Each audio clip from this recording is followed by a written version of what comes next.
Hello, horror lovers. Welcome to the chilling world of Mr. Haunt. Please subscribe. It's our biggest motivation to keep bringing you spine-tingling stories. Let us know in the comments which city you're listening from. If you enjoy this video, don't forget to hit the like button. Now, let's get into the stories.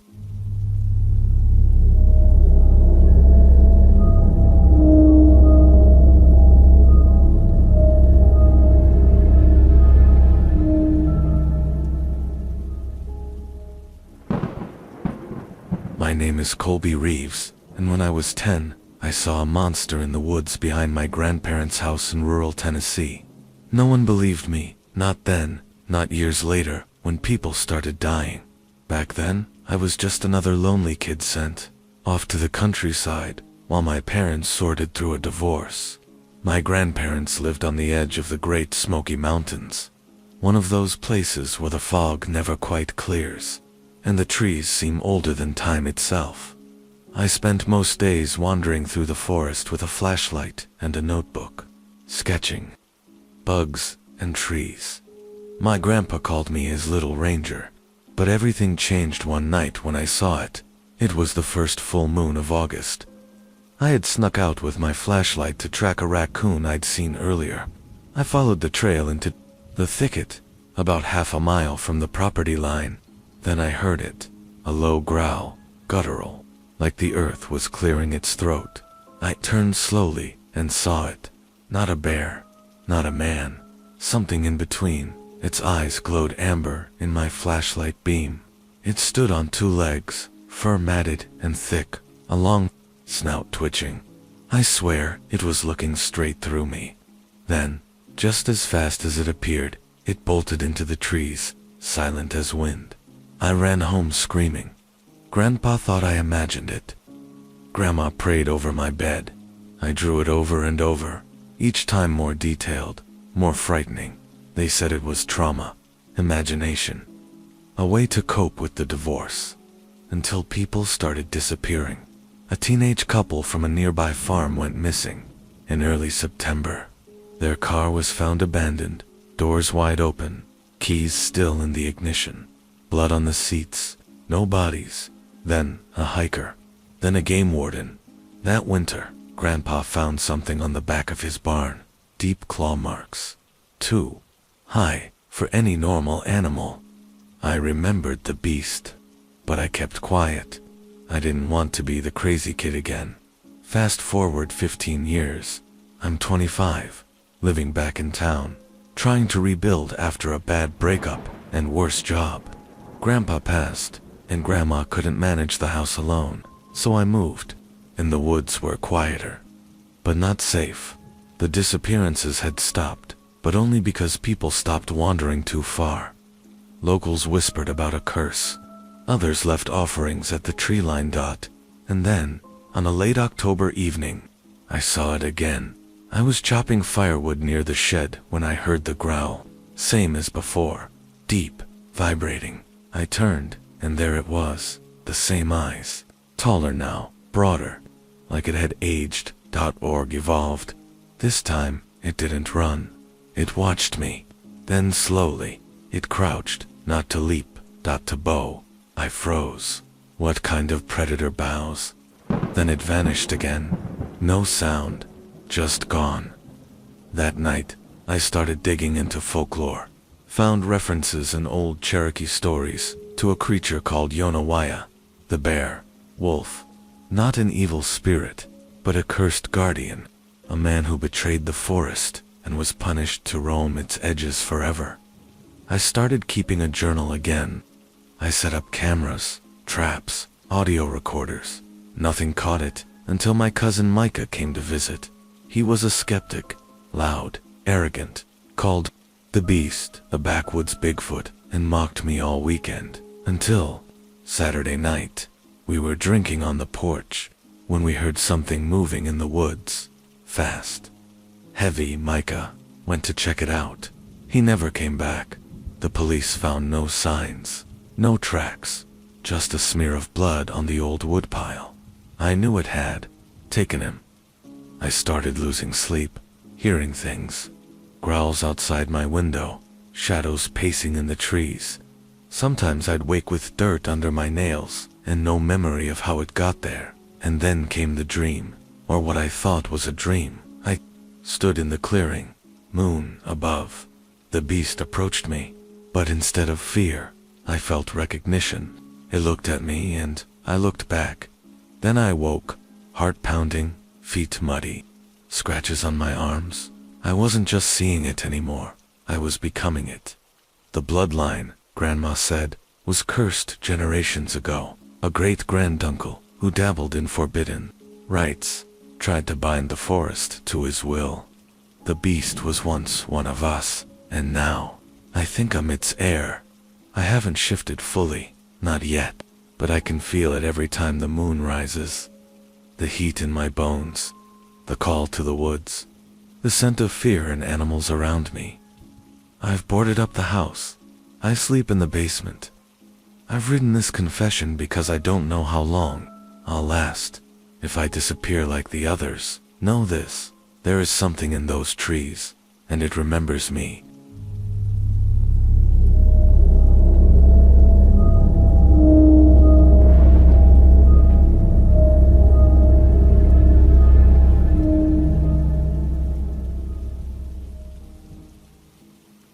My name is Ellis Monroe, and I was the park ranger stationed in Silver Pine National Preserve for 8 years. I loved that forest more than anything. It was the kind of place that swallowed noise, where time felt slower, sacred almost. But it hides something, and now I carry it inside me. I never believed in werewolves. That kind of talk was for old mountain men or desperate cryptid bloggers. But I can't deny what happened in July of 2022. Not anymore. That summer was brutal. Fires, poachers, and an unusual number of animal carcasses turning up in the northern ridge. Something was killing with surgical precision. No scavenging, no struggle, just torn throats and missing hearts. I had a partner back then, Ranger Alina. Soto, sharp, level-headed.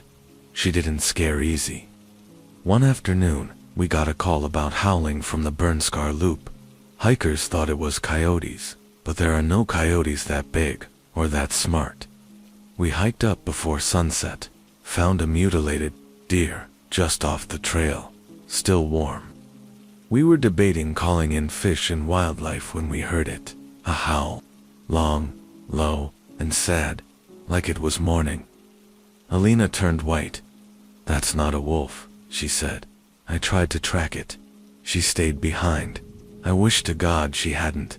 It hit me from behind, fast, silent. I didn't even see it, just the weight, like a truck slamming into my back, and then claws, deep, through my shoulder. My vision went white with pain. I woke up in the ranger station. Alina had dragged me 2 miles. She said whatever attacked me ran off. She barely saw it, just a shadow with eyes. I should have died from those wounds, but they healed too fast. That's when the changes started.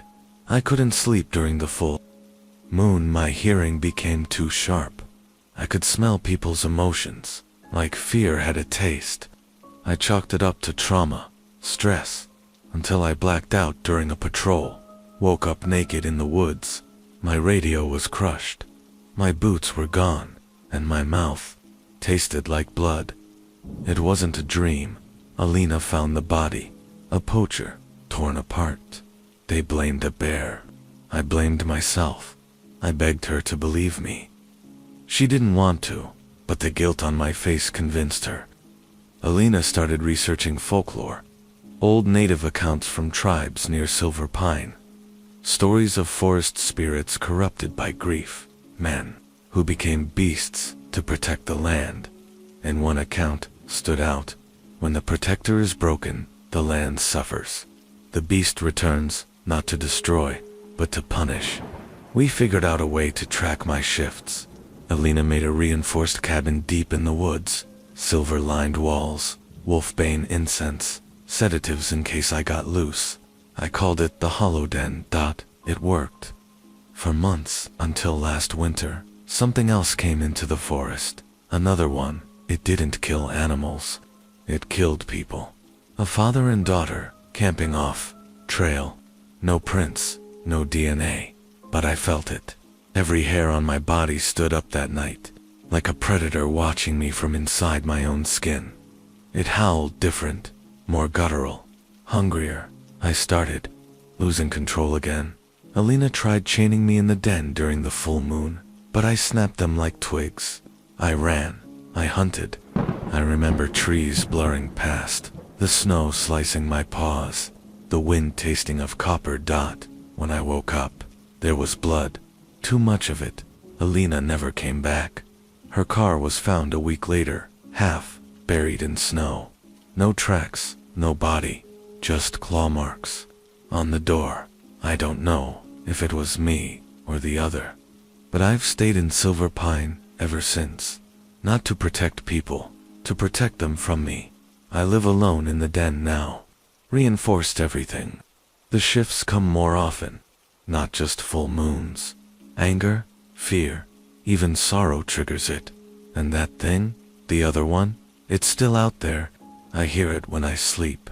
I feel it circling me like a rival. Maybe it's the one who turned me. Maybe it wants me to join it. But I won't. This forest has enough ghosts already, so I stay. And I wait. For the moon. For the beast inside me. For the reckoning I know is coming. Because monsters don't just haunt the woods. Sometimes they patrol them.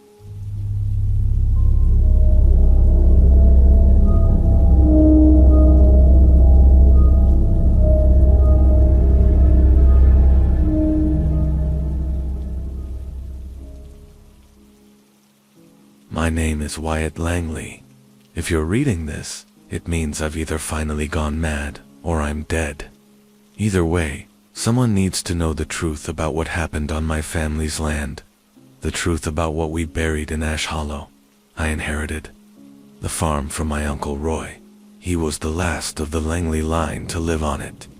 The place had been in the family for over 100 years. 200 acres of untouched forest and overgrown pasture land, deep in rural Oregon. No neighbors for miles. Just me, a rusted-out pickup, and a house that hadn't seen electricity in a decade. When I first arrived, it felt peaceful, isolated, like a dream. Then I found the cellar. It was hidden beneath a rotted tool shed, sealed with iron chains, and a padlock the size of my hand. The key was in Roy's belongings, tucked in a manila envelope marked, "Do not open, ever." Of course, I opened it. The cellar didn't lead to storage or an old root vault. It opened into a steep tunnel, dug straight into the earth, walls lined with old lumber, scratched and cracked. The air was thick with the smell of decay and something metallic. Blood, maybe. At the end of the tunnel, I found a cage. Empty, but not long abandoned. The straw inside was still warm. Scraps of raw meat littered the floor, and the claw marks, God, they were deep, ragged, and covered nearly every surface. I should have left then, but I didn't. Over the next few nights, I heard things in the woods. Heavy footfalls, branches snapping. Once, I woke up to find claw prints in the mud outside my bedroom window, far too large to belong to any normal animal. I confronted the sheriff, a man named Hurley. He glanced at the photograph I'd taken of the prints and paled. "That's Langley business," he muttered. "I'd keep quiet if I were you." That night, I dug deeper into Roy's files. Old journals, newspaper clippings, family letters, they all spoke of the same thing. The Langley curse. It started in 1894 when Samuel Langley, our great-great-grandfather, shot a creature in the forest. He thought it was a bear until it stood up on two legs and howled like a man. Samuel finished it off with a silver knife. That should have been the end of it. But the creature cursed him with its dying breath. Every generation since one Langley is born marked, prone to fits, strength beyond reason, memory gaps, and always drawn to the woods. Roy had it, and when it got too strong, he built the cellar to hold himself during the full moons. The journals described rituals he used to suppress the transformation. Wolf's bane, silver powder, blood packs. When he grew too old, he stopped locking himself away. Instead, he started hunting. The disappearances made the news back then. Campers, hitchhikers. A few were written off as accidents. Some were never found at all. I was starting to think he killed them as a man. Then, I found the footage. One of Roy's journals had a hidden compartment. Inside was a flash drive. It held shaky, grainy video. He must have set up cameras in the woods. What I saw made my stomach turn. A man, Roy, maybe, walking into the clearing, naked. He knelt in the dirt. Then he screamed. His bones shifted. Joints cracked. Hair sprouted across his back like wildfire. His jaw unhinged as it elongated into a snout. It took less than a minute for him to become a hulking beast, 7 feet tall, hunched, with glowing yellow eyes and teeth like daggers. He looked straight at the camera and smiled. The full moon rose 3 days later. I locked myself in the cellar, just in case.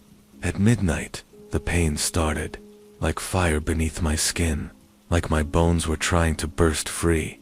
I screamed, I howled. When I woke, the cage was bent, the bars twisted, blood everywhere. I don't remember what happened, but I know. This, the curse, is real. Roy was right, and now it's my turn. The town has already heard whispers. Something killed 4 sheep outside Ash Hollow last week. The sheriff came by. He didn't say anything, but he left silver bullets on my porch.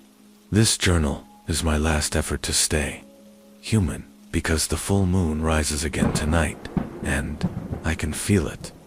The hunger, the pull, the change. If I don't survive this one, someone needs to seal that cellar, burn the farm, bury the Langley name with me, or the creature that wears my skin will keep hunting, and it remembers you.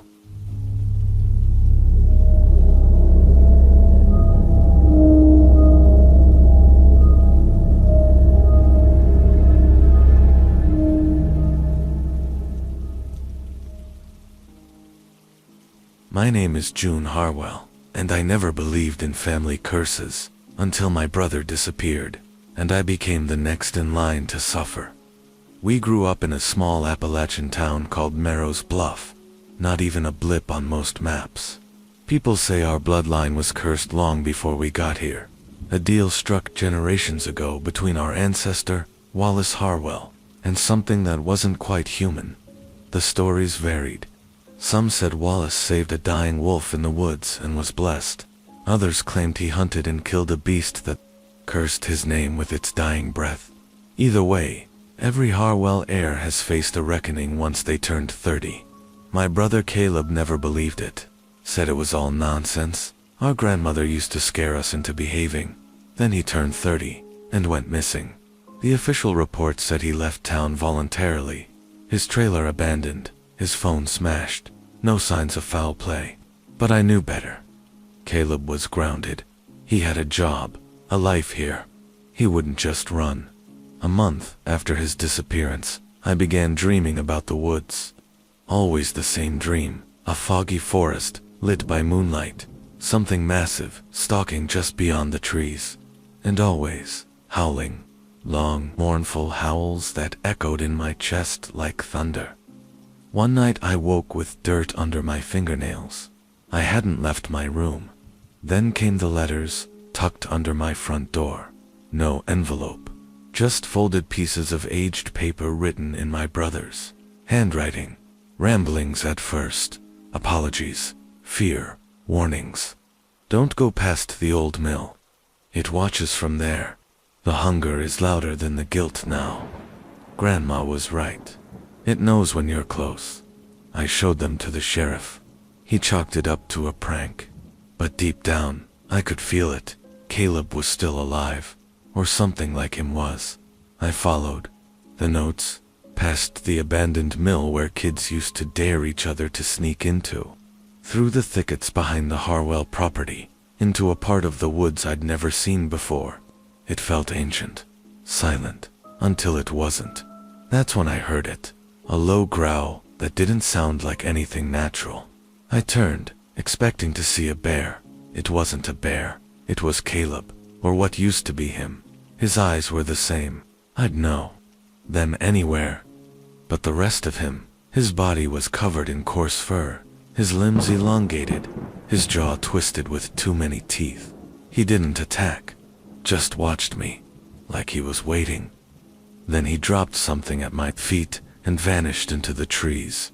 It was Grandma's locket, the one she always wore, filled with dried wolfsbane and a picture of Wallace Harwell. When I opened it, I found a hidden compartment beneath the photo. Inside was a note. One child to carry it, one child to cage it. That is the balance. That night, I confronted my mother. She broke down immediately. It's true, she said. It skips every other generation. One of you becomes the vessel. The other must keep the bloodline contained. That's why you were always so close. The curse binds you. I realized then, I was the one meant to contain him, to keep the beast tethered. The only way to do that was to embrace my role. I returned to the woods the next full moon, this time with Grandma's old journal and a binding ritual marked in her trembling handwriting. It wasn't witchcraft, not exactly. It was older than that, a kind of ancestral pact. Family magic, drawn in blood. I called his name. Caleb came. He circled me for hours, pacing like a starving dog, but never attacked. I recited the words, burned the herbs, drew the sigil on the earth with my own blood. When he lunged, the circle held. Barely he collapsed in the center of it, whimpering. I saw pain in his eyes, gratitude too. The ritual didn't cure him, but it anchored him, and it anchored me to him. We're both bound now. Every full moon, I return to the woods. I bring him clothes, food, sit with him until the howling fades. I read from Grandma's journal. I remind him who he was, because if I stop, the curse passes on, and if no one is left to bind the Harwell blood, the beast will be free. Morose. Bluff doesn't know, it's still standing, because of me, because of us. The Harwell line carries more than just blood. It carries a promise to the forest, and the forest remembers.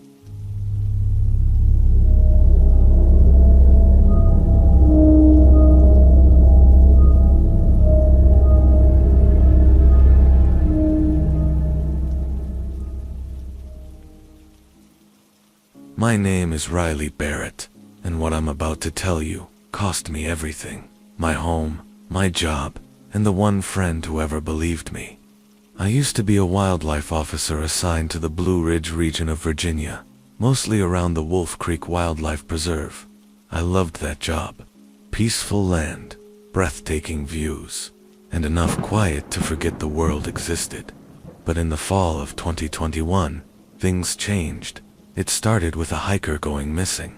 Not unusual. People underestimate the terrain all the time. But when I found the trail, her tent was still standing, her pack untouched. Even her boots were there, neatly set outside the flap. But no sign of her. Then we found blood. A week later, another disappearance. A father and son on a hunting trip. Same pattern. Camp intact. Gear untouched. No tracks leaving the area. Only claw marks carved deep into nearby trees. I filed reports. Mentioned the marks. My supervisor, Conrad, told me to leave that part out. Don't stir up fear over nonsense, he said. But it wasn't nonsense. The third time, I witnessed it myself. A solo camper named Brent radioed for help. Said he was being stalked by something huge, bipedal, covered in fur. We scrambled a team, but by the time we reached his location, all we found was a shredded tent and his voice recorder buried in mud, still running. I played the tape back later. There was howling. Not coyote, not wolf. Something bigger, and beneath it, Brent whispering prayers, his breath catching, until it stopped altogether. I kept digging, talking to locals. Most waved me off, but an old woman named Grace, who ran a gas station on the edge of the reserve, pulled me aside. "You're not the first to ask," she said. "Wolf Creek's been cursed for generations. The Skinwolf walks that land." She told me a story. Back in 1872, settlers drove a local man out of the valley, called him a witch, said he made pacts with beasts. He vanished into the woods, swore revenge. That winter, half the town was wiped out, torn apart by something no one could describe. Since then, every so often, it comes back. Only one survivor ever saw it and lived. His diary is kept at the town library, locked in the archives. I bribed the janitor and got access. The diary was old, crumbling, but inside were sketches. Pages of a creature with elongated limbs, eyes like polished glass, and a twisted, shifting form that looked both man and beast. I photocopied everything and took it to my friend Dave, a local trapper and the only one who'd taken my stories seriously. He nodded slowly as he read. "Been seeing strange tracks," he said. "Too big for a bear. And the kills, they ain't natural. It plays with M. Leaves them out, like warnings." We made a plan. One final stakeout in the most remote section of the preserve, where the 3 disappearances happened. We hiked in and built a blind in the trees, set up trail cams, baited an area with meat, and waited nothing for hours. Then, just past 2 a.m., we heard it. Not a growl, a chuff, like a wolf exhaling behind us. But we were 20 feet off the ground. I turned. There it was, standing on the limb of a nearby tree, balanced like a gymnast. It was massive, 7 feet at least, covered in gray fur that shimmered in the moonlight. Its eyes locked onto mine, not feral, aware. I raised my rifle. It disappeared. One blink, and it was gone. Then, crashing below. Dave dropped down to follow it. I shouted after him. No response. By the time I climbed down, he was gone. I found his flashlight and part of his boot. Blood smeared the leaves. Search and rescue found nothing. I told the truth. They fired me. The report said mental fatigue, stress, induced hallucination, involuntary abandonment of duty. I moved out of state, took a job in security. I still wake up at 2 a.m., heart pounding, listening for the chuff. Last week a package arrived. No return address. Inside was a Polaroid, blurry, taken at night. It showed a creature perched in a tree, eyes glowing. Underneath, scrawled in faded ink, I saw it too. D. I don't know if Dave's alive, but I do know this. Wolf Creek isn't cursed. It's guarded, and the Skinwolf always returns for its witness.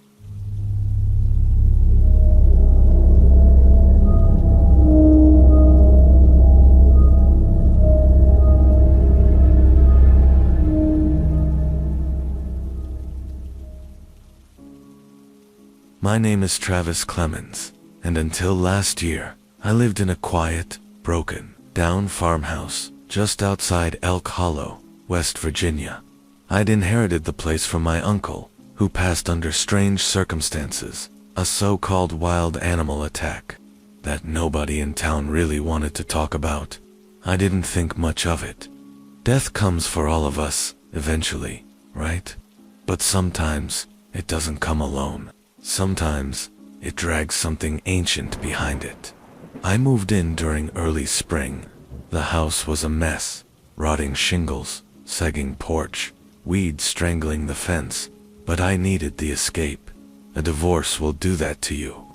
I spent my first few weeks fixing it up, keeping to myself, occasionally visiting the small town market run by a woman named Maggie, who always looked at me with cautious sympathy. "Your uncle was a good man," she said once, but he didn't listen.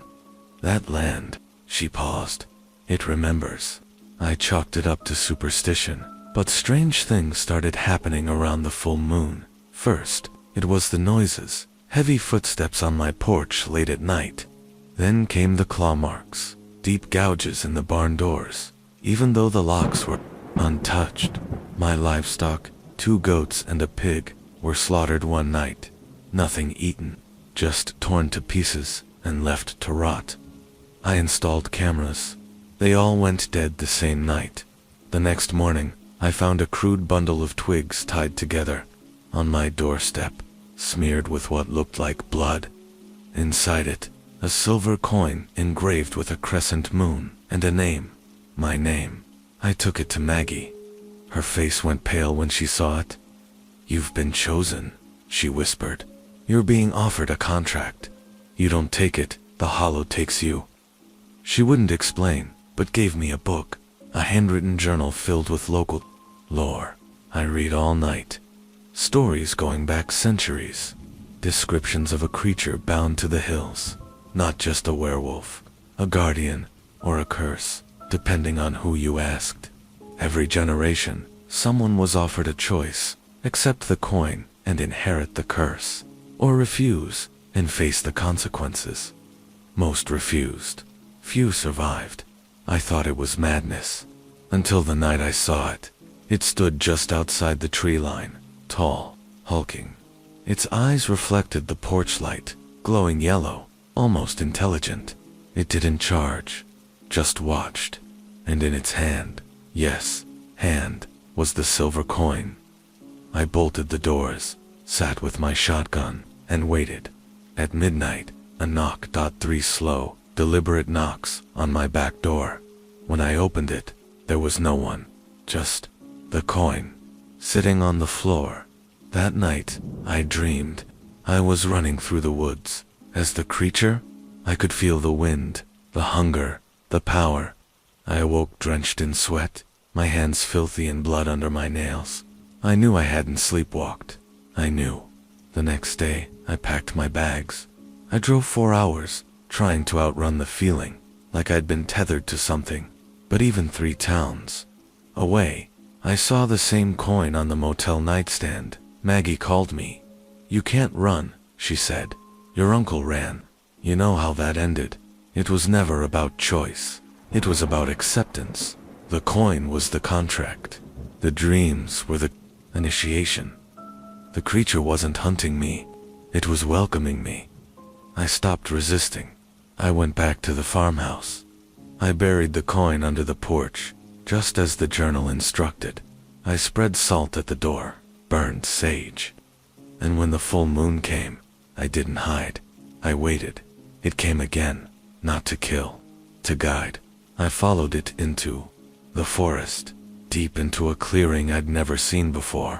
There, under the moonlight, stood others, just like it. Like me, the pain of the transformation is something I can't describe. It shreds you, remakes you, gives you a new kind of life. And when it's over, all you want is to run, to hunt, to howl. Now, I live between worlds. By day, I'm Travis. By night, under the moon, I am something else. Bound to the grove, protector, or monster, depends on your side of the story. The coin still lies buried. Another will find it one day, because the hollow always chooses again.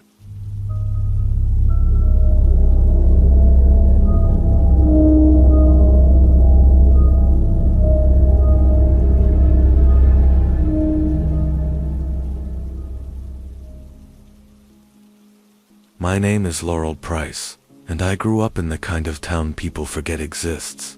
Ashbridge, Pennsylvania. Population 702, bordered by endless hills, farmlands, and a stretch of old forest everyone just called the Grove.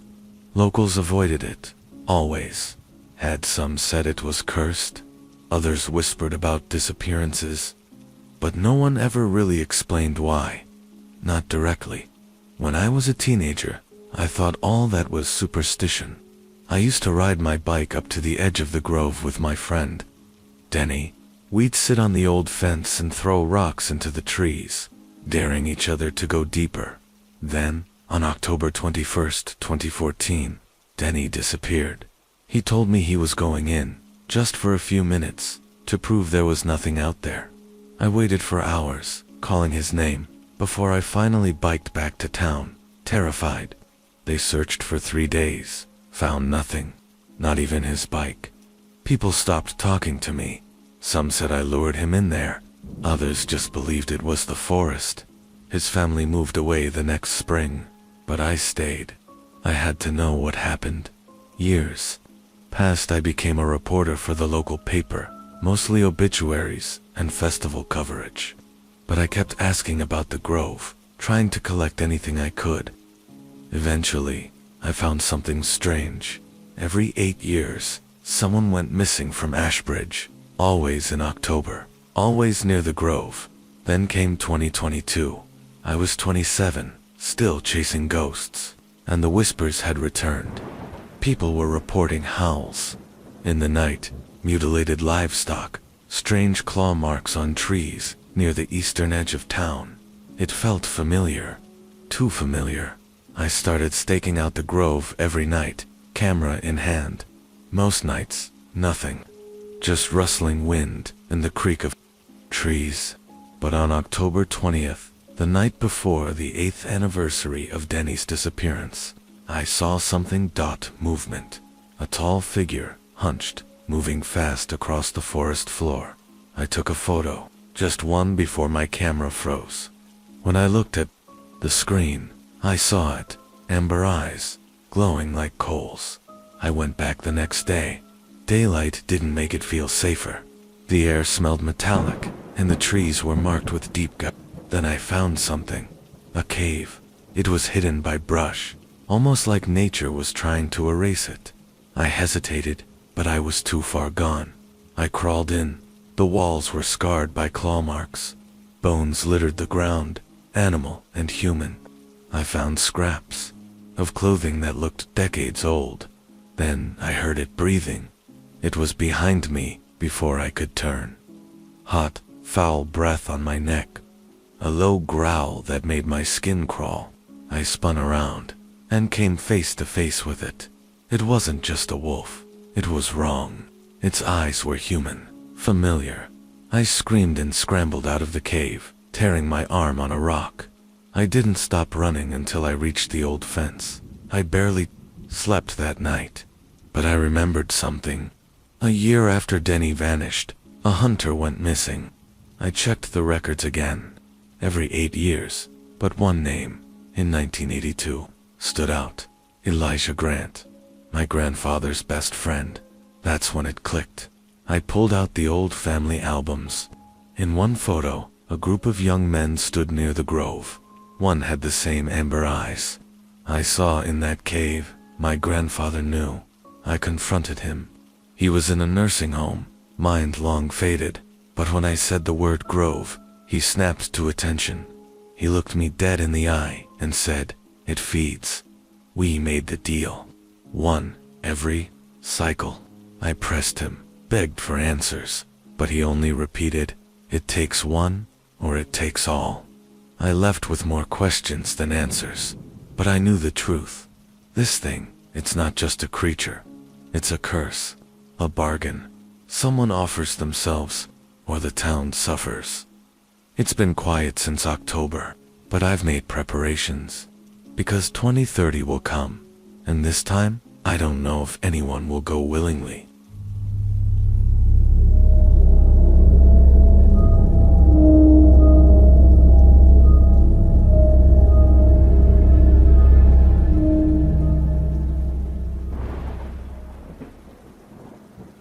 My name is Darren Mills, and before everything fell apart, I was just a regular guy, working contract logging jobs in the Bitterroot Mountains of western Montana. Nothing glamorous, just chainsaws, diesel fumes, and the sound of trees falling. But in 2019, something happened up on the northern stretch of Logan's Ridge that none of us talk about anymore. Not because we're afraid of sounding crazy, but because we made a pact to keep our mouths shut. Back then, there were 5 of us assigned to a stretch of forest owned by a private company. It was remote, miles off any paved road, no phone signal, no nearby towns, just dense pine, mountain fog, and hours of silence. Our only access was an old logging road that twisted along a steep ravine. It was a beautiful place, if you ignored the way the trees always seemed to lean toward you, like they were listening. Our crew included me, Tim, our foreman, brothers Kyle and Zach, and a quiet guy named Buck, who had been with the company longer than anyone. Buck never said much, but you could tell he didn't like that part of the woods. The first day we arrived, he muttered something under his breath I didn't quite catch. Something about the boundary line and keeping the rules. At the time, I thought it was just superstitious nonsense. Until the third night, it started with the howls. Not coyotes, not wolves either. Something in between, something larger. The howls echoed through the valley, bouncing off the canyon walls and shaking the windows of our mobile trailer. Tim brushed it off as a big dog, or maybe a wolf strayed too far south. But the unease grew among us like rot. The next morning, we found deep tracks in the mud near the work site. Massive paw prints, like from a bear, but longer, with claw marks that dug into the earth. Zach joked that it was a werewolf. Buck didn't laugh. Instead, he looked right at us and said, "We crossed the wrong line." That night, I heard movement outside our trailer, not footsteps, padding, slow, deliberate. I held my breath, thinking it was a bear, until I heard something that chilled me to the bone, my own name being whispered. From just outside the window, I froze. "Darren," it said again, in a low, almost human voice, but distorted, wet, and snarling underneath. I didn't move, didn't speak. I just waited, gripping the handle of the hatchet I kept under my bunk. The next morning, Kyle was gone. We found blood in his sleeping bag, smeared along the ground and trailing into the woods. No signs of a struggle, no drag marks, just gone. Tim called it in to the Forest Service via satellite phone, but they couldn't get anyone out to us for 48 hours due to a mudslide on the road. So we were stuck there. That's when Buck told us the truth. "There's a creature that hunts these woods," he said. "Not a wolf, not a man. Something that's both. It's bound by the land, by rules old as the mountains. But we broke one. We cleared too close to the hollow. That was its sanctuary." According to Buck, the creature only takes one victim at a time, unless it's provoked. And we had definitely provoked it. He said the only way to keep it from taking the rest of us was to make an offering. Not human sacrifice, nothing like that. Just respect. Fire, tobacco, blood. A pact. We were desperate enough to try it. That night, we followed Buck into the woods with an old jug of whiskey, a pack of smokes, and a cut on each of our palms. We stood in a circle, just outside the clearing where Kyle's blood trail had ended, and we poured the whiskey onto the earth. Then we lit the cigarettes and let them burn into the soil. Finally, we held out our hands and let the blood drip into the fire. Buck spoke in a language I didn't recognize, gravelly and harsh. The woods around us went deathly silent, and then, just before the flames died down, we heard a growl, so deep it vibrated in my chest. I saw eyes, two glowing amber orbs in the trees, but it didn't come closer. Instead, it backed away, slowly. Watching us, we packed up the next day and left without waiting for the Forest Service. The company pulled the contract and never resold the land. None of us ever went back. It's been 5 years now. I don't work the mountains anymore. I stay close to town, where there are lights and people. But sometimes, on cold nights, when the moon is full, I think I hear it. Far off, waiting. And I remember the pact. Because I know what happens if you forget.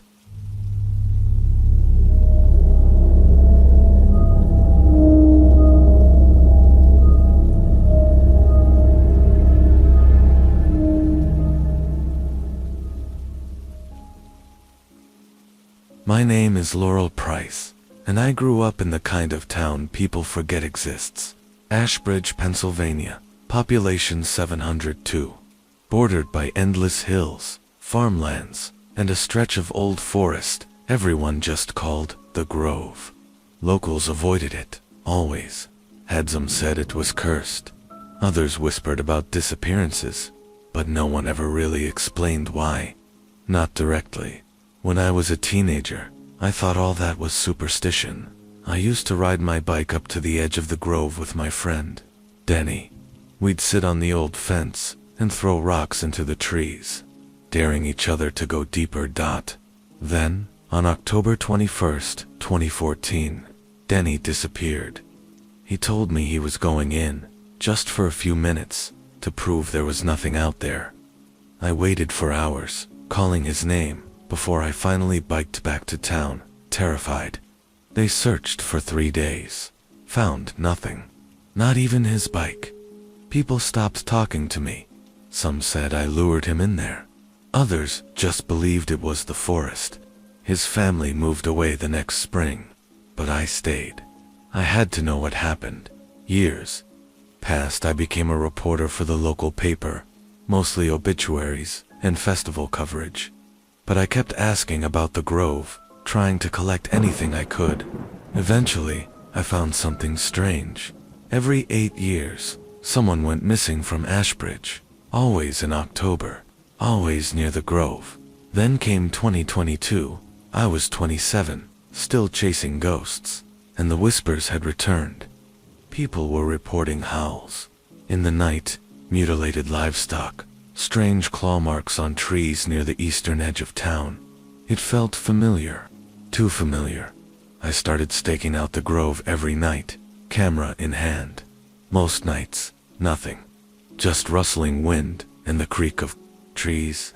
But on October 20th, the night before the 8th anniversary of Denny's disappearance, I saw something. Movement. A tall figure, hunched, moving fast across the forest floor. I took a photo, just one, before my camera froze. When I looked at the screen, I saw it. Amber eyes, glowing like coals. I went back the next day. Daylight didn't make it feel safer. The air smelled metallic, and the trees were marked with deep gouges. Then I found something. A cave.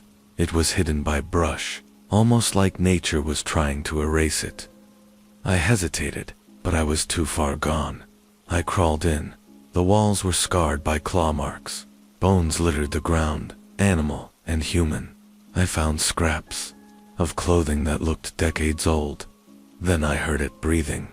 It was behind me before I could turn. Hot, foul breath on my neck. A low growl that made my skin crawl. I spun around and came face to face with it. It wasn't just a wolf. It was wrong. Its eyes were human, familiar. I screamed and scrambled out of the cave, tearing my arm on a rock. I didn't stop running until I reached the old fence. I barely slept that night. But I remembered something. A year after Denny vanished, a hunter went missing. I checked the records again. Every 8 years, but one name, in 1982, stood out. Elijah Grant, my grandfather's best friend. That's when it clicked. I pulled out the old family albums. In one photo, a group of young men stood near the Grove. One had the same amber eyes I saw in that cave. My grandfather knew. I confronted him. He was in a nursing home, mind long faded, but when I said the word Grove, he snapped to attention. He looked me dead in the eye and said, "It feeds. We made the deal. One, every cycle."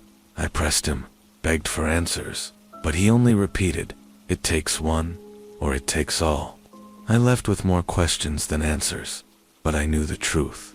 This thing, it's not just a creature. It's a curse, a bargain. Someone offers themselves, or the town suffers.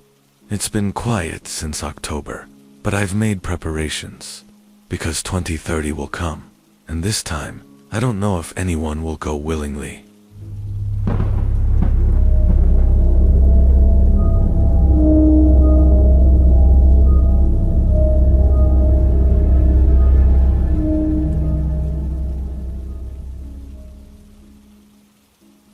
My name is Darren Mills, And before everything fell apart, I was just a regular guy, working contract logging jobs in the Bitterroot Mountains of western Montana. Nothing glamorous, just chainsaws, diesel fumes, and the sound of trees falling. But in 2019, something happened up on the northern stretch of Logan's Ridge that none of us talk about anymore. Not because we're afraid of sounding crazy, but because we made a pact to keep our mouths shut. Back then, there were 5 of us assigned to a stretch of forest owned by a private company. It was remote, miles off any paved road, no phone signal, no nearby towns, just dense pine, mountain fog, and hours of silence. Our only access was an old logging road that twisted along a steep ravine. It was a beautiful place if you ignored the way the trees always seemed to lean toward you, like they were listening. Our crew included me, Tim our foreman, brothers Kyle and Zach, and a quiet guy named Buck who had been with the company longer than anyone. Buck never said much, but you could tell he didn't like that part of the woods. The first day we arrived, he muttered something under his breath I didn't quite catch. Something about the boundary line and keeping the rules. At the time, I thought it was just superstitious nonsense. Until the third night, it started with the howls, not coyotes, not wolves either. Something in between, something larger. The howls echoed through the valley, bouncing off the canyon walls and shaking the windows of our mobile trailer. Tim brushed it off as a big dog, or maybe a wolf strayed too far south. But the unease grew among us like rot. The next morning, we found deep tracks in the mud near the work site. Massive paw prints, like from a bear, but longer, with claw marks that dug into the earth. Zach joked that it was a werewolf. Buck didn't laugh. Instead, he looked right at us and said, "We crossed the wrong line." That night, I heard movement outside our trailer. Not footsteps, padding. Slow, deliberate. I held my breath, thinking it was a bear, until I heard something that chilled me to the bone. My own name being whispered from just outside the window. I froze. "Darren," it said again, in a low, almost human voice, but distorted, wet, and snarling underneath. I didn't move, didn't speak. I just waited, gripping the handle of the hatchet I kept under my bunk. The next morning, Kyle was gone. We found blood in his sleeping bag, smeared along the ground and trailing into the woods. No signs of a struggle, no drag marks, just gone. Tim called it in to the Forest Service via satellite phone, but they couldn't get anyone out to us for 48 hours due to a mudslide on the road. So we were stuck there. That's when Buck told us the truth. "There's a creature that hunts these woods," he said. "Not a wolf, not a man, something that's both. It's bound by the land, by rules old as the mountains. But we broke one. We cleared too close to the hollow. That was its sanctuary." According to Buck, the creature only takes one victim at a time, unless it's provoked. And we had definitely provoked it. He said the only way to keep it from taking the rest of us was to make an offering. Not human sacrifice. Nothing like that. Just respect. Fire, tobacco, blood, a pact. We were desperate enough to try it. That night, we followed Buck into the woods with an old jug of whiskey, a pack of smokes, and a cut on each of our palms. We stood in a circle, just outside the clearing where Kyle's blood trail had ended, and we poured the whiskey onto the earth. Then we lit the cigarettes and let them burn into the soil.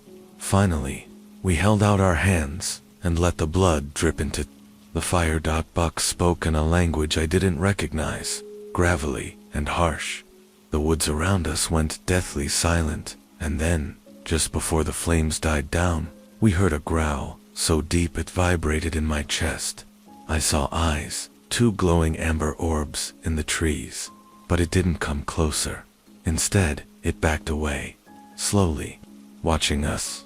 We packed up the next day and left without waiting for the Forest Service. The company pulled the contract and never resold the land. None of us ever went back. It's been 5 years now. I don't work the mountains anymore. I stay close to town, where there are lights and people. But sometimes, on cold nights, when the moon is full, I think I hear it. Far off, waiting. And I remember the pact, because I know what happens if you forget.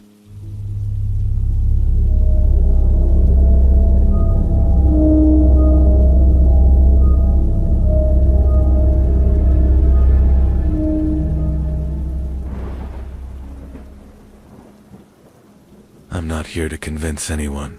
I just need to say what happened before I change my mind. My name is Darren Holloway. I'm a wildlife biologist, or was, until last fall when everything went sideways up in northern Idaho.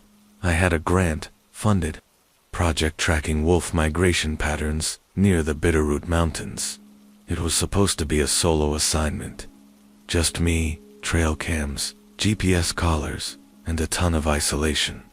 I'd done it before. No problem. The first month was peaceful, cold, but manageable.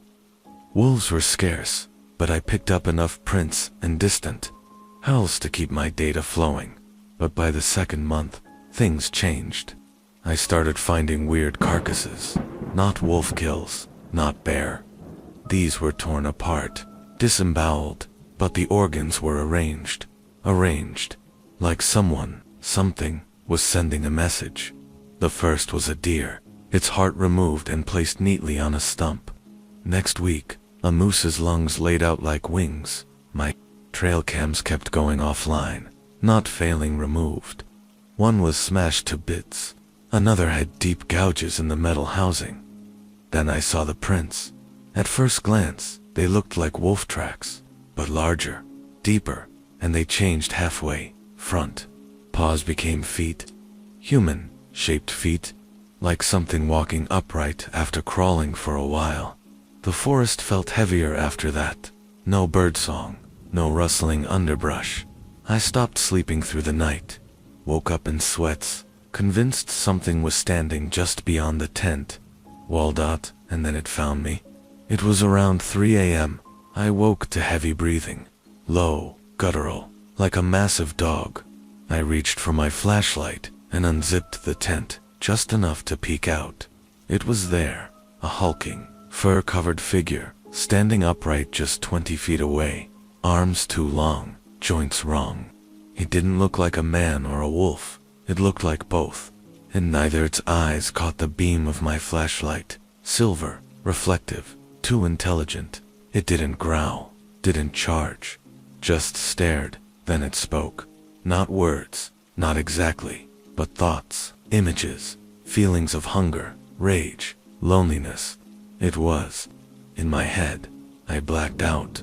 When I woke, it was daylight. My tent was intact, my gear untouched, but every tree within 30 feet had claw marks, like it had circled me for hours. I packed up and hiked out without looking back. Called off the project. Never told the university what really happened, but I did some digging. Local tribes had legends about creatures that walked between forms. Wolves that took human shape, but not werewolves like in the movies.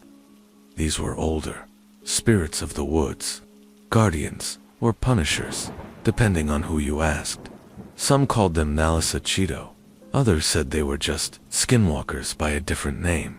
But the most chilling story I found, one that said they marked who they let live, a sign of recognition, a bond. 2 nights ago, I found claw marks on the pine outside my bedroom window. I'm 100 miles from those mountains, and last night I dreamed of walking on all fours and loving it.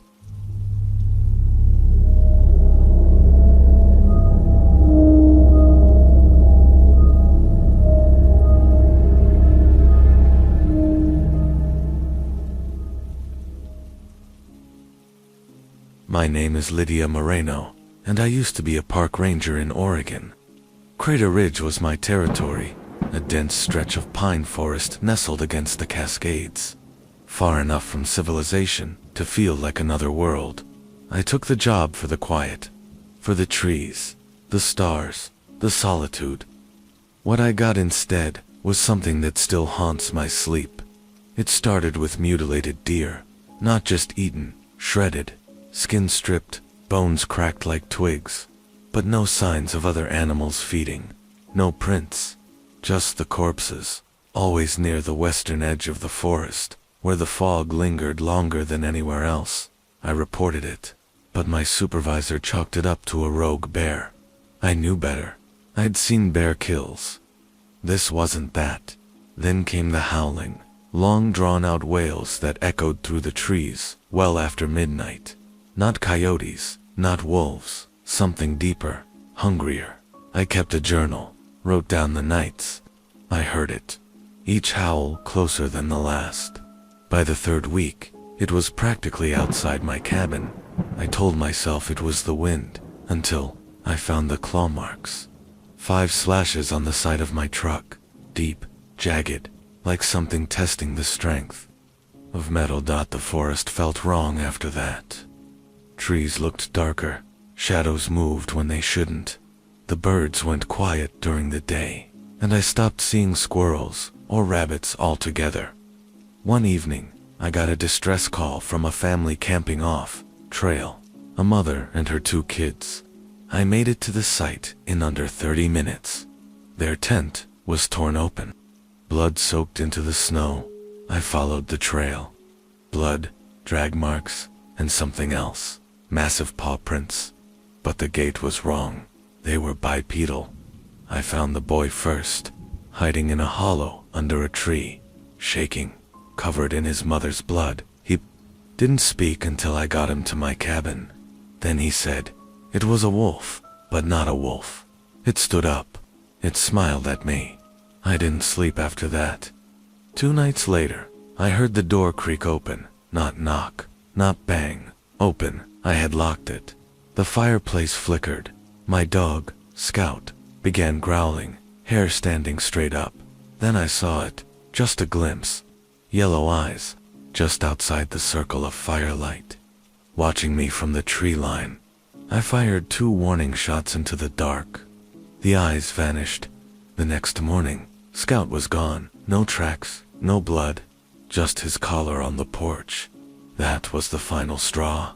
I quit my job, packed up my life, left Crater Ridge without saying goodbye. I thought I could escape it, but 2 weeks ago, a hiker posted photos from Crater Ridge. Something in the background, a shape too tall, too hunched, with those same yellow eyes. They found her tent 2 days later, torn to ribbons, her camera melted. I know what lives out there. I don't care if people think I'm crazy. I'm going back. This time, I'm bringing silver, and I'm not leaving until it's dead, or I am.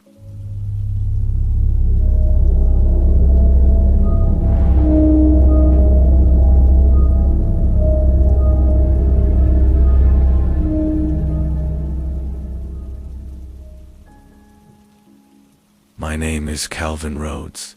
I was a deputy sheriff for almost 20 years in Black Pine County, Montana, near the Canadian border. We had 2 stoplights, a diner, a bar, and a church. And until the fall of 2007, I believed I'd seen everything there was to see in a small mountain town. But I was wrong. That year, livestock started vanishing near Dry Creek, a little ranching area about 15 miles out. Cattle mutilations, bloodless, some missing entirely. Our department figured it was a pack of wolves, maybe even a mountain lion. The official line was predator activity, but the locals weren't buying it, especially the Bakers. Carl and Elaine Baker were old, school ranchers, hard people, honest. They'd lost 5 head of cattle in 3 weeks, and when I drove out there, Carl didn't greet me with coffee. He handed me a bullet. Silver, he said. Load it in your belt. You'll need it. I laughed. Thought it was a joke. He didn't. That same week, a hunter named Mike Duggan went missing. He was experienced, knew the land like the back of his hand. We sent a search party out into the forest around Dry Creek. The snow had just started falling, early that year. There were prints, huge, canine, but bipedal, and Mike's rifle was found snapped clean in 2. Not dropped, snapped, we never found his body.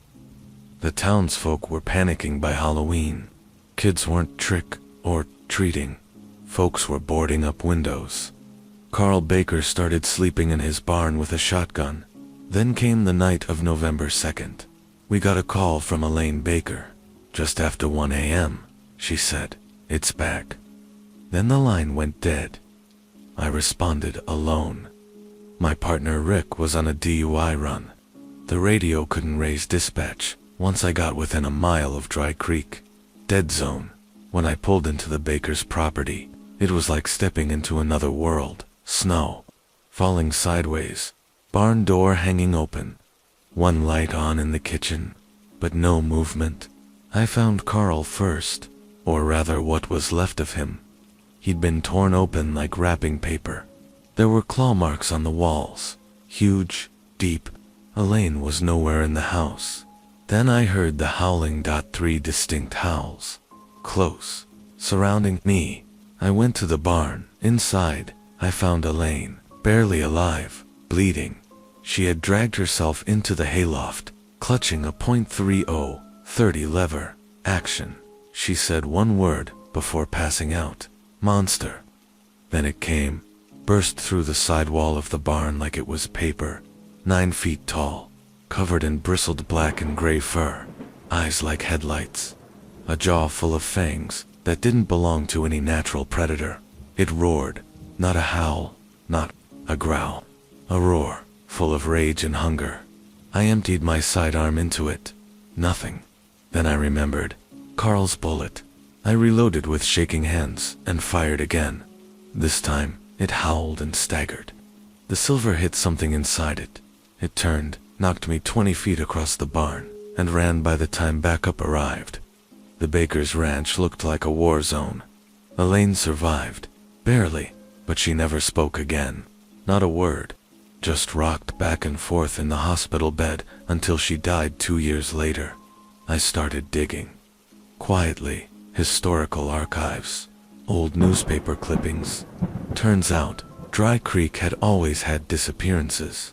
Once every 15 years or so. Ranchers, hikers, always in November.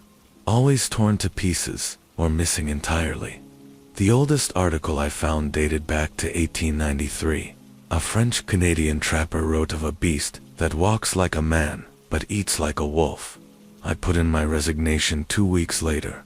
I never told the full story to anyone until now. But last month, a young couple disappeared near Dry Creek. November again. It's been 15 years. I've still got 1 silver bullet left, and I'm heading back to the woods. One way or another, the howling ends with me.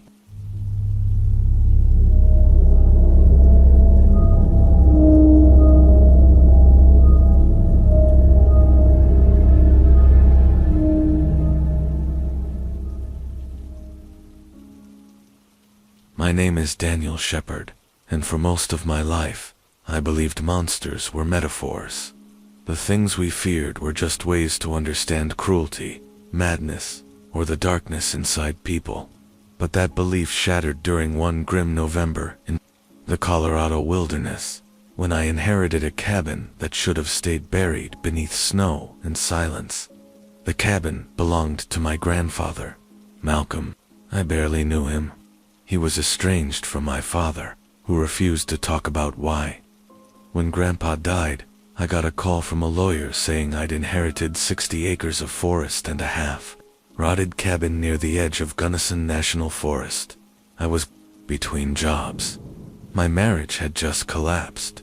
I needed space to breathe. I took it. The drive out there was long, winding, and beautiful in that quiet, desolate way only deep forests can be. No cell signal. The roads turned to dirt, then ice, by the time I reached the cabin. The sun was low and orange. The place was worse than I expected. Roof patched with old tin, door hanging off the hinge. A lingering smell of animal musk and wood rot. Inside, it looked like no one had cleaned in decades, but it was stocked. Canned food, firewood, an old generator, and notebooks. dozens of them. They belonged to Malcolm, each one filled with entries about a thing he called the grayback. He wrote about attacks, about traps he'd set, about bones he found in the woods, about how every winter, when the snow got deep and the nights grew long, it came back. He claimed it was a werewolf, but not like the ones in movies. This was older, smarter, something born before language. It wore fur, but not like clothing, more like armor. Its howl didn't just echo, it got inside you, and it hunted anything alone after dark.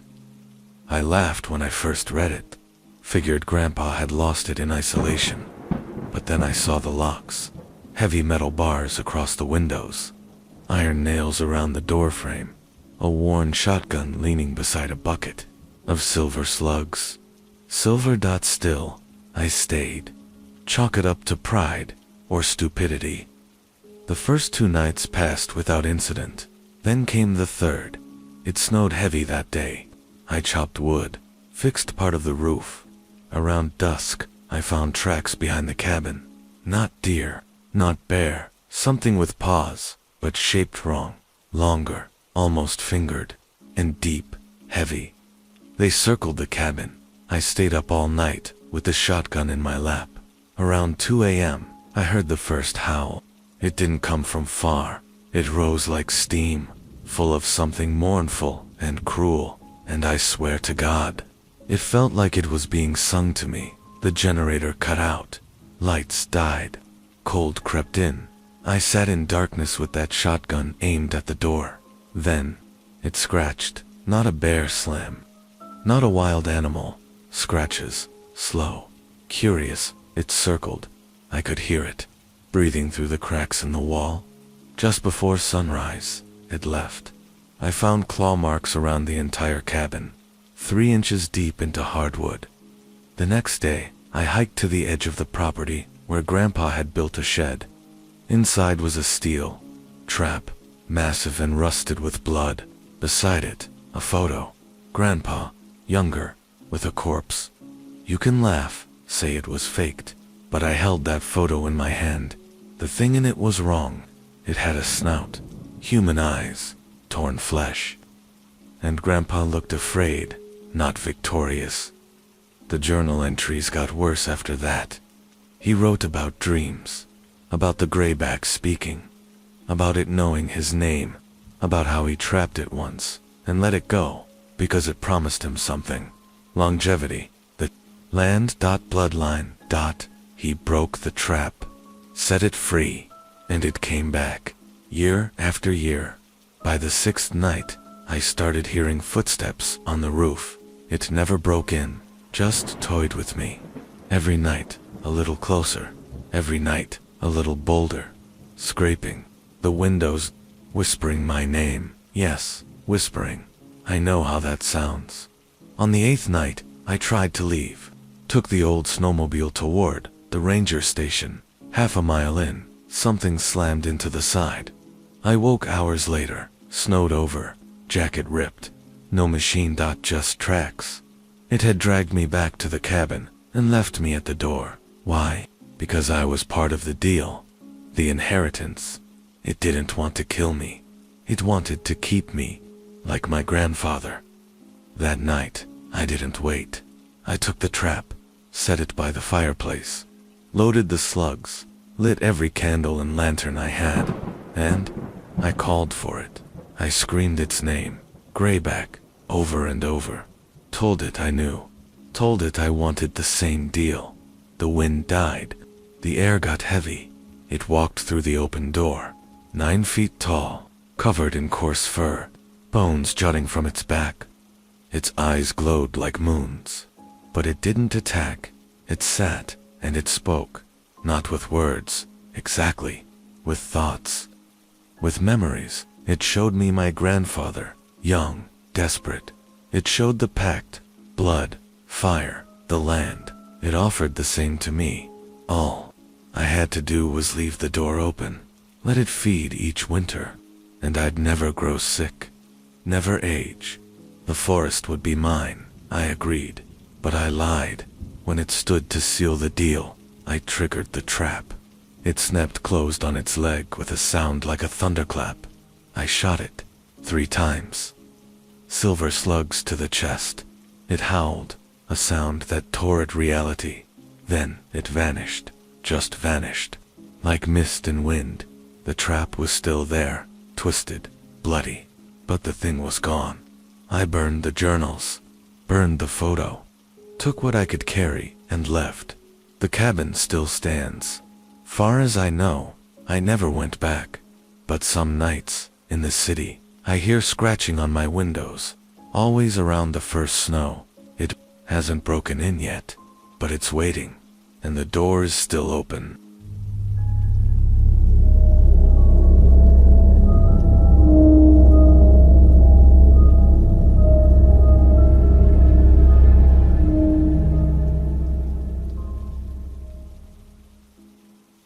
My name is Jonah Reeve. I used to be a railroad technician, one of the guys who did overnight inspections and signal maintenance on old train lines in the Appalachians. A lot of those tunnels haven't been in regular use since the 60s, but the companies still pay to keep them structurally sound. In 2014, I got assigned to a 3-week inspection project in Wilkes County, North Carolina.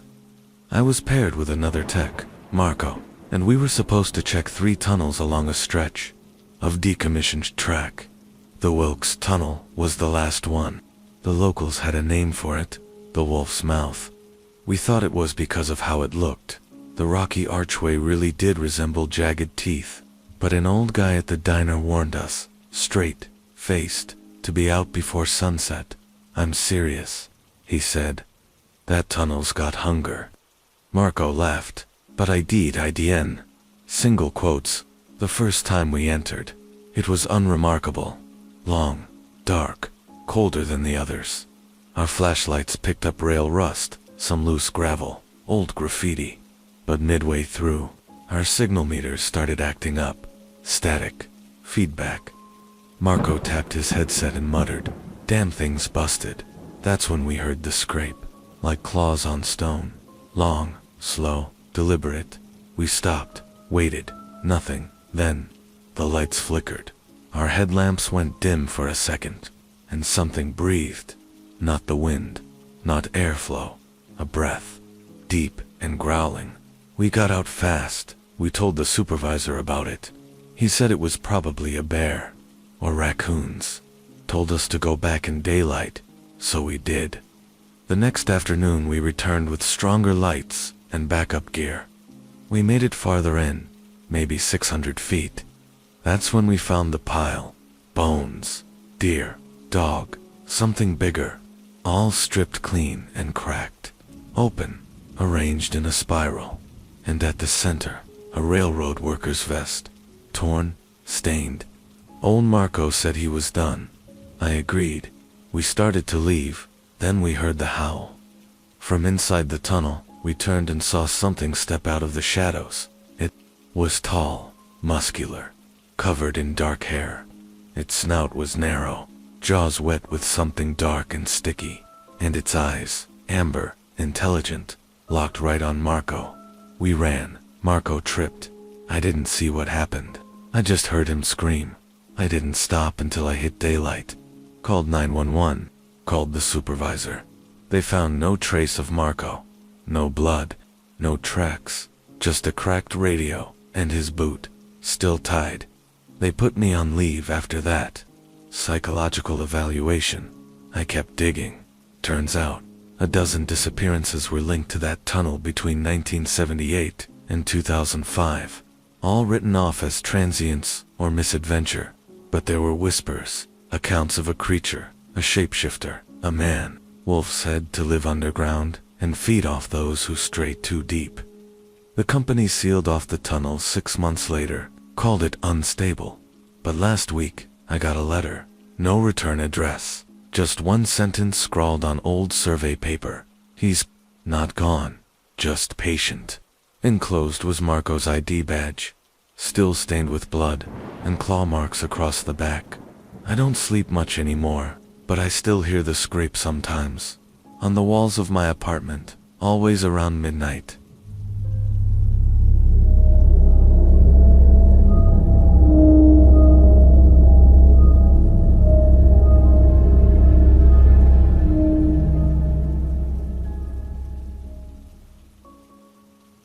There's a stretch of land outside Bitterrun, Kentucky, that the locals call Devil's Hollow. It's thick with pine and cedar, dead quiet, even in the day. Birds don't sing there, deer avoid it, and if you ask any old-timer in town why, they'll shake their head and change the subject. My name's Caleb Hart. I used to work for the Forestry Service. Back in 2011, we got reports of illegal hunting and animal mutilations in Devil's Hollow. One ranger quit after claiming he saw a bear walking on 2 legs. He was a tough guy, ex-Army. When he handed me his badge, he looked me dead in the eye and said, "It ain't a bear." I figured it was poachers playing games, so I volunteered to hike out there. 3 nights, alone. I brought my rifle, a camera, and a journal. I set up camp near an old logging road and waited. First night was uneventful. Cold, quiet, too quiet. No insects, no wind. Just that hollow kind of silence that presses against your ears. Then, just after midnight, I heard a howl, deep, long. It echoed through the trees like something massive had screamed into a tunnel. It wasn't a wolf. I've heard wolves. This had words in it, like something mimicking speech, like it was learning. I grabbed my camera and headed toward the sound. I found a tree about 15 feet tall, snapped in half like a twig. The bark was shredded in claw marks, and something was carved into the trunk. Not initials. A word. Run. Second night, I didn't sleep. Around 2 a.m., something walked past my tent. I say walked because I counted the footsteps. 4, then 2, then 4 again. I peeked through the tent flap and nearly pissed myself. There was a creature standing about 30 feet away. It looked like a man wearing a wolf pelt, except the pelt moved, breathed. The snout twitched. The thing had long arms, clawed hands, and legs bent wrong, digitigrade like a dog. I didn't move. I didn't breathe. It sniffed the air, let out a soft growl, and sprinted off into the trees. I packed up at dawn, but I couldn't find the road back. The GPS spun in circles. The compass needle jumped like it was on a trampoline. I ended up deeper, in the hollow. That's when I saw it. The tree dot. It stood alone in a clearing. Massive. Old. The kind of old that makes you feel small. Its bark was blackened, like it had been struck by lightning, and hanging from its branches were strips of meat, skin, bones. At the base, I found something worse. A man's torso. Just the torso. No head, no limbs. Still wearing a ranger vest. Then, the howling started again. Closer now. The ground trembled beneath my feet. I ran. I don't remember how long. I just ran until my legs gave out. I woke up in a hospital 2 days later. Some hikers found me collapsed near the highway. My hands were shredded, feet torn up, dehydrated, and half-conscious. The Forestry Service called it exhaustion. They wrote off the mutilations as bear attacks. Said I was delusional. But a month later, a fire burned through Devil's Hollow. Natural causes, they claimed, but nothing grew back. Not a blade of grass, and the tree. It's still standing. People say they hear howling at night if they drive near that stretch of road. And every so often, a new word gets carved into the bark. Last time I checked, it said, soon. I moved to Arizona. Haven't set foot in a forest since. But sometimes I dream of that howl, and I wake up with dirt under my nails, like something wants me back.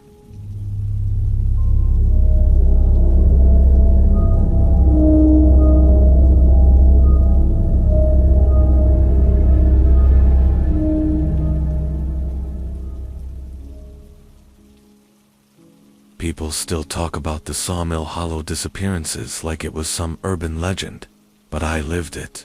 I saw what took those people, what almost took me. And I promise you, it wasn't a bear or some drifter in a mask. It was a boy or something. That looked like one. Back in 2002, I worked as a weekend camp supervisor at Whisper Pines, a summer program that sat near the edge of Sawmill Hollow Forest in Oregon. The kids were mostly locals, with a few out-of-staters sprinkled in. Camp ran smooth for the first month. Bonfires, hikes, marshmallows, all the usual, until the yellow-eyed boy showed up. He wasn't on any of the camper rosters. No emergency contact, no last name, just Eli. I thought maybe he was a local who snuck in. He was quiet, always watched the trees. When I asked him where his parents were, he just said, "They don't come here." Creepy, sure, but not enough to panic over. That night, 2 boys in his cabin vanished, gone without a trace. No footprints, no signs of struggle.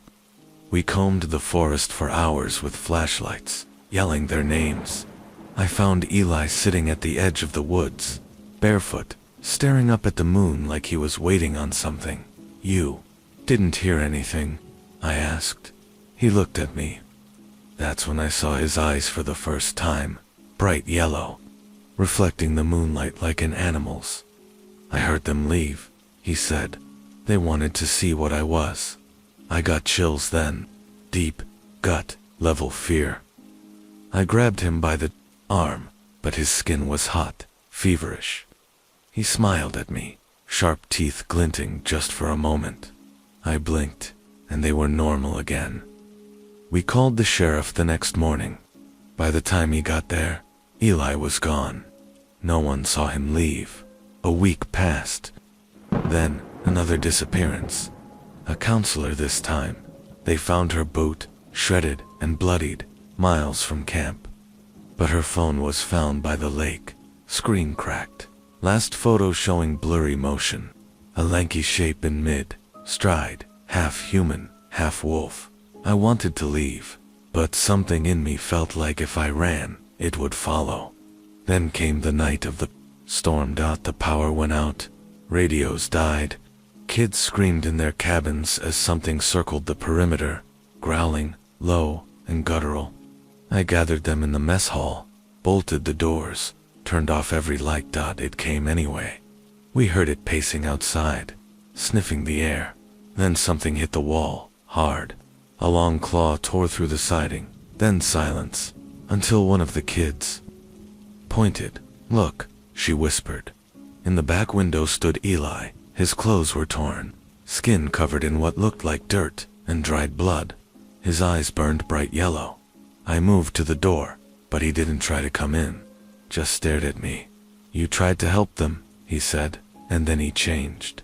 Bones cracked, skin tore, fur spilled out like smoke, rising and thick. The thing he became was taller than any person should be, with limbs too long, a face stuck somewhere between wolf and man. He let out a howl that shook the windows, and then he ran. When morning came, half the camp was destroyed. Footprints, deep clawed, led from the mess hall to the forest and vanished. They shut Whisper Pines down after that. Said it was a bear attack. No one believed me.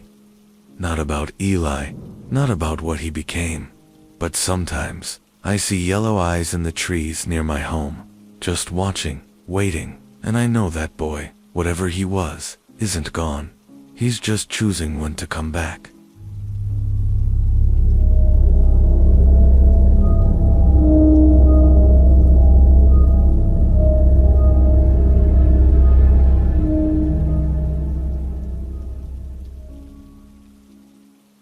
I never believed the stories about Warden Mill. My dad worked there for 30 years, and he used to say the only thing dangerous about that place was the paperwork. But he retired before the accident started.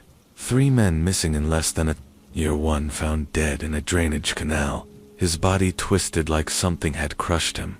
The other 2, just gone. No note, no struggle, no trace. And somehow, they still couldn't fill the position. I was desperate. I had a daughter to feed, bills stacked to my neck, and a temp agency that offered me the job with no background check. Overnight security at an abandoned sawmill just outside Miller's Hollow. They warned me the building was condemned, that I shouldn't stray from the main office, that the place could be structurally unstable. But I was ex-military, used to long nights and creepier things than rats in dark corners. First few nights were dead quiet. Just me, a thermos of stale coffee, and a couple old security monitors that barely worked. I took walks through the mill sometimes, just to stretch my legs. Yeah, the floorboards moaned, and the wind made weird noises through the broken windows. But nothing screamed danger, until the 5th night. That's when I started hearing it, scraping, like claws on metal. Not fast, slow, like whatever it was didn't care if I heard it. The cameras caught nothing, just static on the East Corridor feed. Always the East Corridor. I went to check it out in person, brought my flashlight and a crowbar, even though I felt stupid. The corridor was pitch black. My boots echoed too loudly. I could smell something then, too. Wet fur, mold, copper. That's when I found the door. It was an old maintenance hatch tucked behind some pallets. Unlocked, slightly ajar. I don't know why I opened it. Curiosity, maybe. Stupidity, more likely. Inside was a staircase leading down. The air got thick as I descended, almost humid. The concrete walls were clawed, not scratched. Clawed. At the bottom was a sub-basement, maybe a fallout shelter from the Cold War, or something older. The smell hit me like a punch. Rot, filth, and something else I couldn't place. Like burned meat. I turned the corner and saw it. A massive hole in the ground. Dirt piled in unnatural mounds, like something had dug it out from below. Around it were bones. Dozens. Some animal, some not. And then I heard breathing, not mine. Something massive and wet exhaled from behind the far stack of crates. My light caught a flash of eyeshine, amber, intelligent, and focused on me. I ran, back up the stairs, through the corridor, into the office. I slammed the door and locked it, but I heard it following.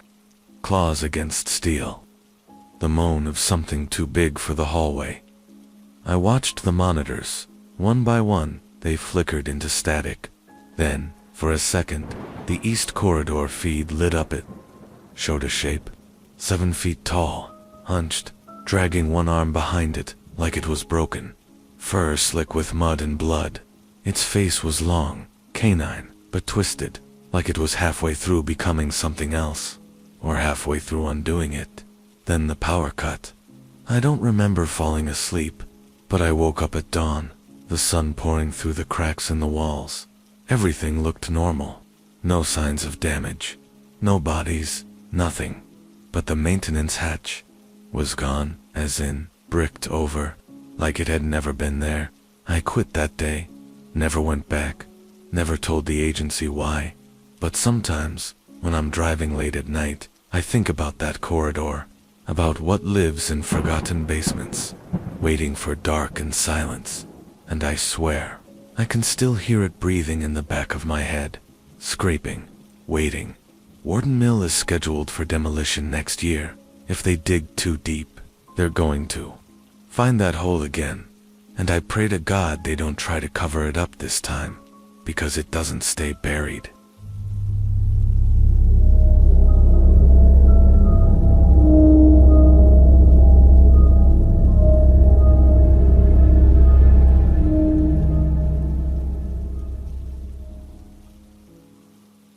I used to think the worst part about moving to a small town was the silence.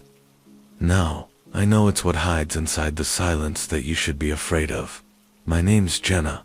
I moved to Pine Bend last fall after a bad breakup and a worse layoff. The town was cheap, quiet, and tucked between two patches of old growth forest in northern Idaho. It seemed like the kind of place where nothing ever happened. That was the problem. The house I found was a steal. Small, a little run down, but charming in its own weird way. The porch creaked, the pipes groaned, and something in the crawl space always smelled a bit musty. I chalked it up to old age and disuse. But then, about 3 weeks in, I started hearing howling at night. Not far off wolves or coyotes. I've heard those before. This was something different, closer, more guttural, and it didn't come from the woods. It came from beneath the floor. At first I assumed it was raccoons, maybe a fox. So I called a local pest control guy named Everett.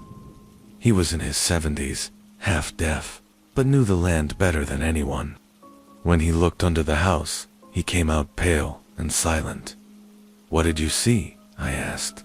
He didn't answer at first, then finally muttered, "It ain't raccoons," and left without charging me. I tried calling him again the next day. Phone disconnected. That night, the howling came back. Louder, longer, closer. I couldn't sleep. The next morning, I found deep scratch marks under the front porch, long enough to leave gouges in the wood. The vent leading to the crawl space was pushed out, bent metal and fur snagged on the wire mesh. I didn't look inside, but I should have, because 2 nights later, I woke up to movement in the hallway. Not the creak of the house settling, footsteps. Slow, heavy, like something walking barefoot on the wood floors, dragging its claws. I stayed in bed, eyes wide, not daring to move, and then I heard it speak. Not words, more like breathy mimicry. G.E., Nenea, my name, drawn out like... It didn't understand what it meant. The voice came from just outside my bedroom door.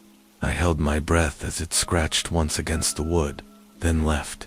At sunrise, I found a smear of dark, tar-like blood along the hallway, and handprints too wide and twisted to be human. I called the sheriff.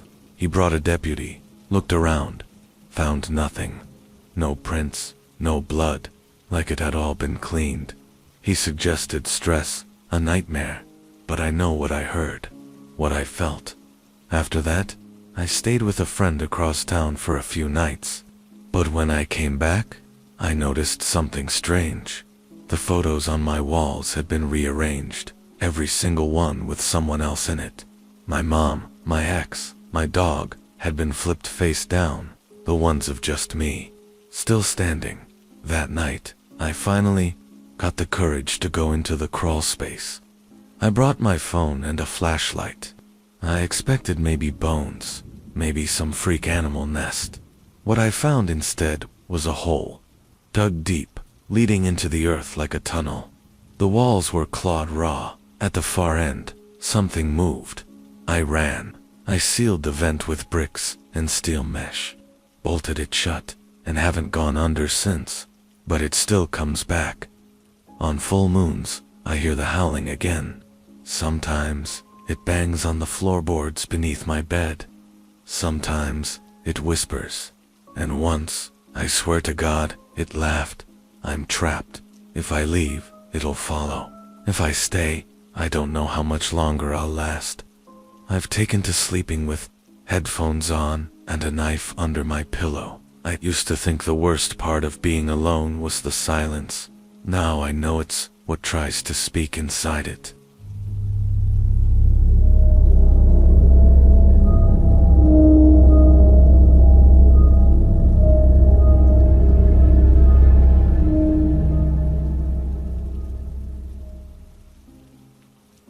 They said the town of Halberd was dying. Factories shut down, half the storefronts boarded up, and the woods creeping in like they were reclaiming what we stole. But I wasn't ready to leave. Not until I knew the truth. Not until I found out what happened to my cousin Marcus. Marcus was more like a brother to me. We grew up together, hunted the same woods, skipped the same classes. After high school, he stayed behind when I joined the army. Said someone had to keep the town from falling apart. When I came back 6 years later, he was gone. His mom told me he went missing one night while checking trail cams. No struggle, no signs of an animal. Just his four-wheeler found deep in the forest, keys still in the ignition, shotgun untouched in the rack. He wouldn't just leave that. I knew something was wrong the minute I stepped onto his old property. The forest had changed. Thicker somehow, to still end the way the locals avoided eye contact when I asked about him. It wasn't grief, it was fear. One name kept coming up, Black Hollow Ridge. It was an old hunting ground, long abandoned, with stories dating back to the 1800s. Miners swore they saw beasts out there, half man, half wolf things, with bone, white, fur and burning eyes. Back then, they called it the Devil's Ladder, said it was cursed. I didn't believe in that crap. I believed in evidence, tracks, prints, blood. So I went looking. I packed light, rifle, flashlight, and Marcus's old compass. The trail to the ridge was overgrown, but still there. I hiked for hours until the trees got too quiet. No birds, no bugs, just the sound of my own boots crunching leaves. Then I found it. A pile of bones, stripped clean, laid out in a shape, not random, arranged. Around it, claw marks in the bark, and a smell I can't forget, like wet fur and rotted meat. I should have left, but then I heard him. Eli, my name, spoken like a question, a whisper between trees. I turned, heart in my throat, and saw Marcus, or what used to be him.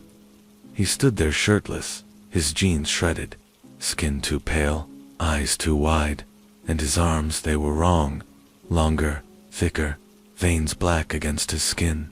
His mouth hung open like he was trying to remember how to use it. "Help me," he said. I raised my rifle. He stepped forward. His fingers cracked, elongated. His jaw clicked, stretching sideways. Something was inside his skin, twisting it, pushing through.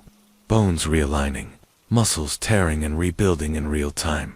He wasn't transforming. He was being worn, like a suit. I fired. The first shot dropped him. The second made sure. But as I stood there, panting, watching the body shrink and twitch into something unrecognizable, a mangled, fur-covered thing with human hands, I realized the truth. Marcus had been gone a long time. Whatever that was, it wasn't him. When I came back to town, I told them the truth, or some of it. Said I found a bear, that I buried Marcus with dignity. But that night, as I slept in his old room, I heard scratching at the window, and a voice like gravel said, "You killed the weak one. We're still here. So no, I'm not leaving Halberd. Not until I know how to kill them all."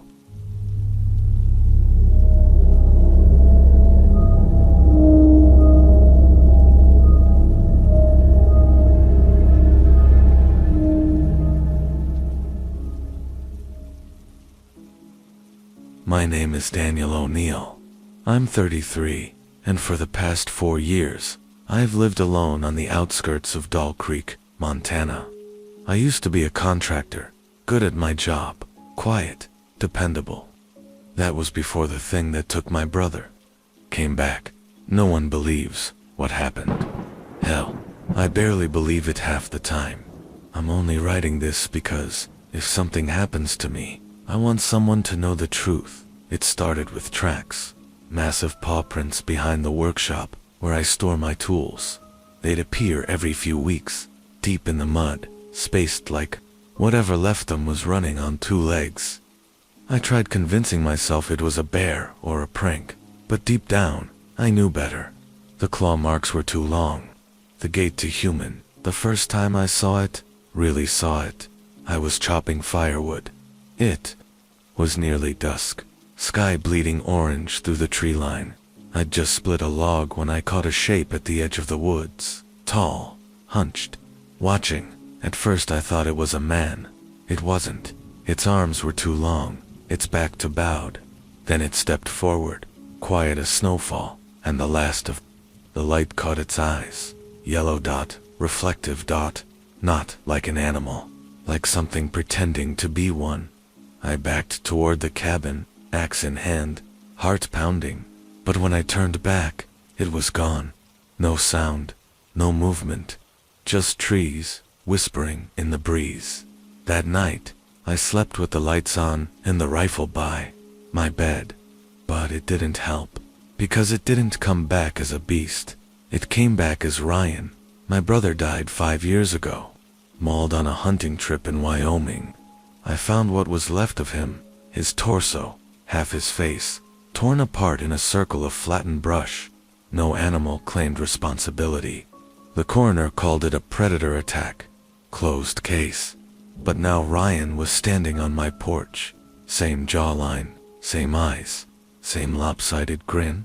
I almost opened the door. Almost. But then he spoke, and his voice wasn't right. It sounded like Ryan, but hollow. Like someone trying to imitate a human voice using broken vocal cords. The words came too slow.